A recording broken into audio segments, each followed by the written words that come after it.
In this lesson, we'll draw in the leg bones. We're ready to start developing our skeleton, and I like to start from the bottom up. So let's go ahead and start with the legs. Now what I'd like to do is actually create a custom toolbar that will quickly allow us to turn on and off X-ray for this character. We'll want it off mainly, or want it on mainly I should say, so we can see exactly where our bones are going to be placed. And then we'll want to turn that off when it comes to enveloping the character. And just checking to see how our controls are coming along. So let's say we go ahead and create that. What I'll first do is head over to Customize User Interface, go to the Quad tab, and again you want to make sure that the custom UI that we've made, that custom quad menu that we've made, is going to be loaded up in case you restarted Max. Alright, so now that that's done, we can head over to our Manage Layers, okay, and again I'm just Alt right clicking, Manage Layers, and then from there, let's say we go to the character, the animation character layer. We'll go ahead and have that selected. Now what we're basically going to do to create these buttons is use Max's macro recorder to retrieve the code we need to turn on and off X-ray. So this is very simple.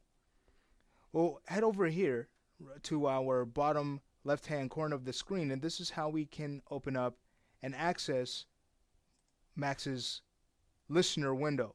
Okay, this is where we're going to be able to retrieve the macro script we need. So we right click and choose Open Listener Window. From here, we go to the macro recorder menu and choose Enable.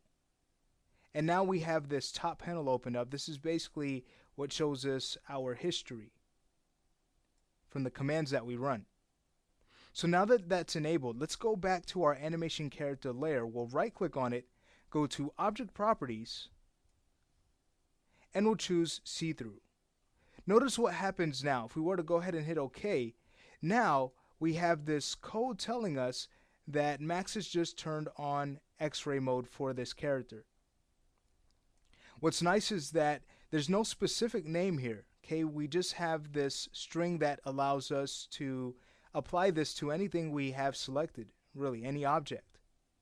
Okay, so this X-ray command that we're about to add, this X-ray tool, can be used not only for this character but for any other objects you have in your selection. Okay, so now that we have this, what I'm going to go ahead and do is copy this, go to the next line down, just click, and then paste, and simply change the on to off. So now we have the commands that we need to turn X-ray on and off. From there we can go to Customize User Interface, head over to our Toolbars tab, create a new toolbar. We'll call this our DT Rigging Tools. We'll choose OK. Here it is. Now, to actually add tools to this, it's just a matter of going back to our X-ray, highlighting it, and dragging it to our toolbar. And there it is. Now, we'll want to go ahead and find the X-ray off. Seems to have disappeared, but that's fine. I'll just go ahead and delete this second line here. Again, I'll copy the first line, paste, and switch the on to off. And now we can go ahead and take this and drag that to our custom toolbar. Great, so watch this. If we were to go ahead and select our character by turning off freeze and choose X-ray off, there we have it. And if we wanted to, we can turn X-ray on. Okay, great. Now you can see the eyes are still in X-ray, so what you'd want to do is select everything here and just turn off X-ray, and that solves that issue. Okay, so now we can go ahead and turn off our macro recorder. We can go ahead and rename these because we don't know what does what right now. We want to be a little bit more descriptive, so we can right click and choose Edit Button Appearance, go to the tooltip, and simply label this X-ray on. I'll go to the text button and label it the same thing. When we choose OK, there's our button.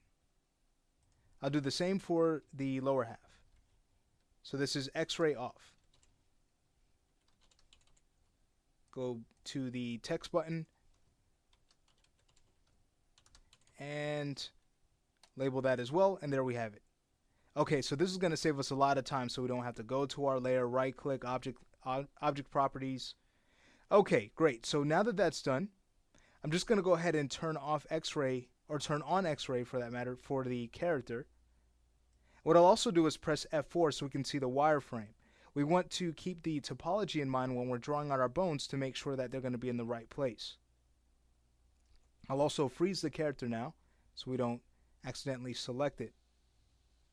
Okay, so with that done, of course you'd want to go ahead and save this out. You'd want to save out your toolbar here, so you could always go to save and name this DT Rigging UI. Save.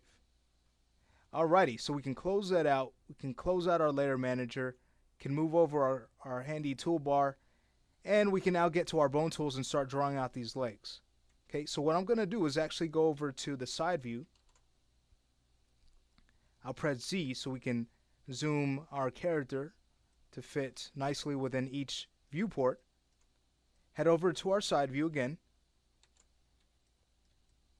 And what we're basically going to do is go ahead and start to draw these joints. Now, I've chosen the side view, of course, because that is where we'd get our main bend from these legs. If it was happening in another view, let's say the front view, let's say the character was flipped horizontally, then you'd want to draw it out. Whichever view is going to allow you to draw the bones to get the preferred angle so that you can invoke IK or move your IK handle properly and bend this leg as it should deform. Alright, so from here I'm just going to go ahead and go to Bone Tools. I'll move this over, choose Create Bones. Okay, we can create one bone just to see its size. Wow, that's really large. So I'll just go ahead and click once, right click twice so we can come out of our bone tool. Select this first bone, head over to our modify panel and kind of decrease the size so we can get an idea of what would be a better size for this character. So I'll just decrease the width and height to 1. And that looks pretty good. Okay, so let's go ahead and use 1 for our legs. So I'll select both of these bones, hit delete. Go back to create bones, head over to our width and height, and set this to 1 for both.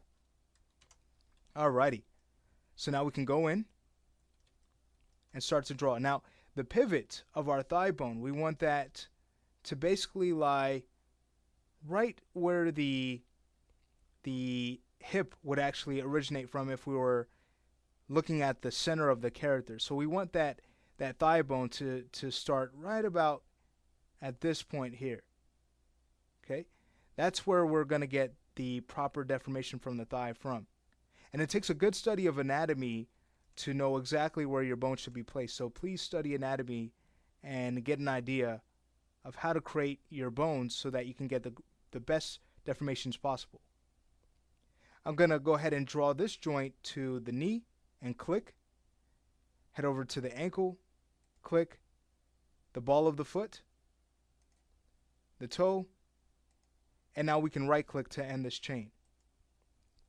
What I also like to do is actually add an extra knee. This double knee that we're about to create, it works wonders for deformations. It allows us to preserve the knee as that knee bends. So to do this, we don't have to create another bone. All we need to do is use refine. So we'll simply choose refine, click the chain we'd like to refine. There's our bone. Now we can turn off refine. We don't want to add any extras. We'll go to bone edit mode, click that bone, and bring that up. And then we can go to the bottom one there and bring that down, kind of fit that a little bit better in the leg. Okay, so there we have it. If we were to head over to our front view, you can see that the chain is actually centered with the character. We want that to slide over. Okay, so what I'm going to go ahead and do is turn off bone edit mode. We'll stop the lesson here, and the next lesson we'll continue this process of creating our leg chain.